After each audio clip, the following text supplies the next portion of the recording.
vous allez tout simplement sacrifier la dame. Et oui, donc vous allez là prendre le pion en D5 et d'après vous, est-ce que c'est un bon sacrifice? Je vous laisse réfléchir à la réponse. Salut les fous d'échecs! Aujourd'hui, je vais vous montrer 3 pièges du Jobava London qui vont vous permettre de dominer tous vos adversaires en dessous de 1000 Elo. C'est parti! Alors, comme je vous disais, j'ai 3 pièges pour vous. Donc, on va commencer du plus facile au plus difficile, si je peux dire, sachant que justement, l'objectif, c'est d'y aller et de voir un peu comment s'organiser avec le système Jobava London pour piéger nos adversaires.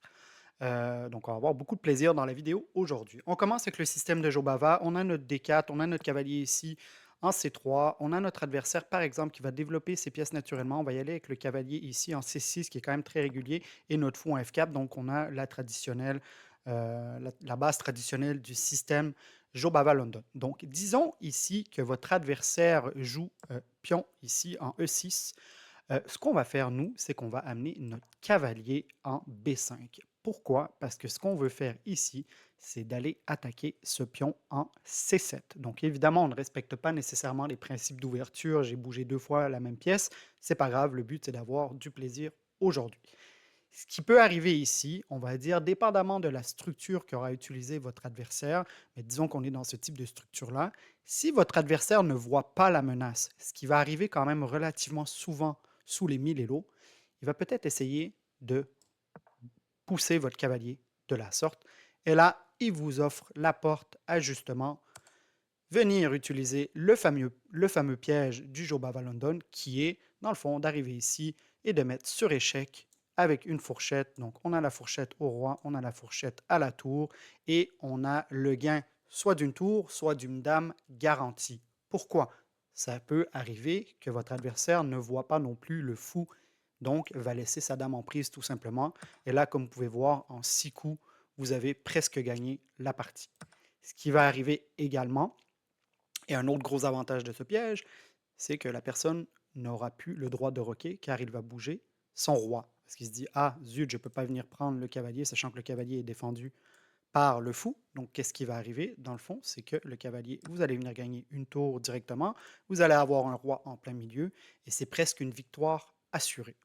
Ce qui peut arriver également, c'est qu'il y a des joueurs qui vont perdre beaucoup de tempo à vouloir venir rattraper ce cavalier-là. Heu, Moi, ce que je recommande, et encore, vous faites ce que vous voulez, bien évidemment, mais c'est de le considérer comme perdu un peu le cavalier, c'est-à-dire qu'essayez pas nécessairement de le sortir de là à tout prix, c'est-à-dire qu'il y a des joueurs qui vont vouloir le ramener, vouloir le garder protégé, et cetera. Si votre fou est encore bien placé pour le protéger, allez-y. Sinon, continuez votre développement. Vous allez quand même déjà avoir l'avantage avec un pion et avec une tour. Donc théoriquement, vous avez déjà une position qui est très, très, très gagnante. Donc voici pour le premier piège, on va aller voir le deuxième. Petite pause de piège pour te dire que si tu apprécies le contenu, n'hésite pas à t'abonner en cliquant sur le bouton ci-dessous et à activer les notifications. On repart.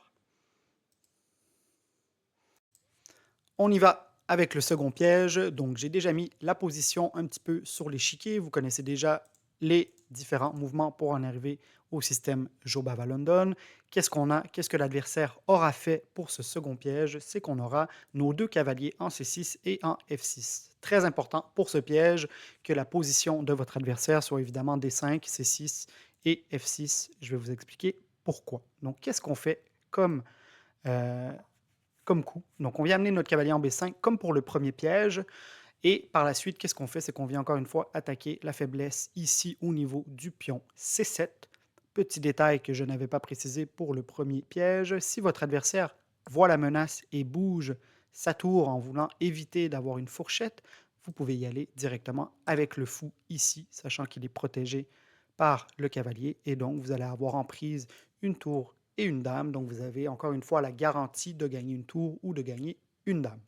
Donc ça, c'est pour la petite aparté. Si on revient au deuxième piège, votre adversaire voit la menace cette fois-ci. Donc qu'est-ce qu'il va faire? Il va bouger son pion ici en E5.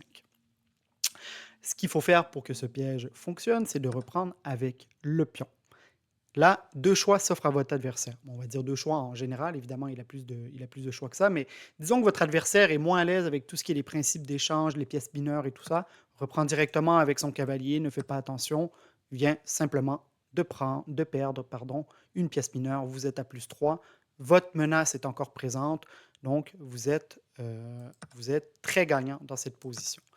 Votre adversaire est plus à l'aise avec les systèmes d'échange de pièces mineures et tout ça. Qu'est-ce qu'il va faire?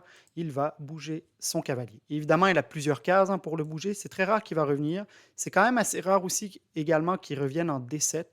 Ça peut arriver, évidemment. Mais pour ce piège-ci, ce qu'il doit faire, dans le fond, ce qui doit arriver, c'est que son cavalier ici doit passer directement en E4. Donc, je vais l'amener ici. Il a également l'opportunité d'aller en H5, mais le piège est moins réalisable parce qu'il aura votre fou en prise. Donc allons-y comme ça. Donc là, qu'est-ce que vous allez faire quand son cavalier va être en E4? Vous allez tout simplement sacrifier la dame. Et oui, donc vous allez là prendre le pion en D5 et d'après vous, est-ce que c'est un bon sacrifice? Je vous laisse réfléchir à la réponse. Bien évidemment, c'est un excellent sacrifice. Pourquoi? Parce que votre adversaire, 99% du temps, va venir reprendre avec sa dame, sachant qu'en plus de ça, son cavalier est en prise.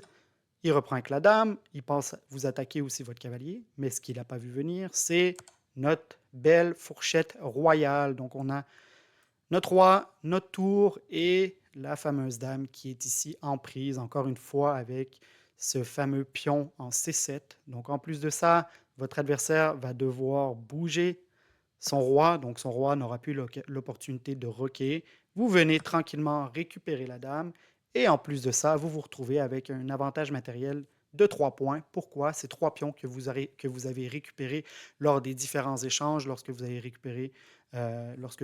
réalisé ce piège. Donc un piège très agréable, très dynamique. C'est sûr que comme vous pouvez voir, la position est chaotique, mais c'est ce qui est intéressant dans la position au niveau de Joe Baba London avec ces pièges-là. Évidemment, on n'est pas dans les principes de base et tout ça, on est vraiment dans la gestion des pièges, mais c'est très, très marrant, très, très cool à faire. Donc, je vous le recommande très, très, très fortement, surtout lorsque c'est un sacrifice de dame. On passe au troisième piège. Alors, on finit avec ce troisième piège qui est peut-être un petit peu plus complexe, entre guillemets, mais qui va vous permettre de gagner une dame à tous les coups. Donc, on regarde ça. On repart avec le système Joe Baba London. On a des 4, des 5. On développe notre cavalier C3. On va dire que notre adversaire ici va jouer semblant de slave, si je peux dire. On continue à développer notre fou.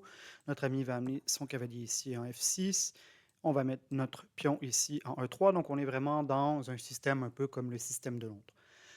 Dépendamment des coups que va jouer votre adversaire, des fois, il peut pousser son pion aussi en E6 ou peu importe. Mais rendu là, ce qui est important dans ce piège, en fait, c'est que votre adversaire vienne jouer ce coup B6. Qu'est-ce que ça va permettre à ce niveau-là? Ça va permettre de mettre en place votre piège. Comment ça va fonctionner si vous ne l'avez pas vu?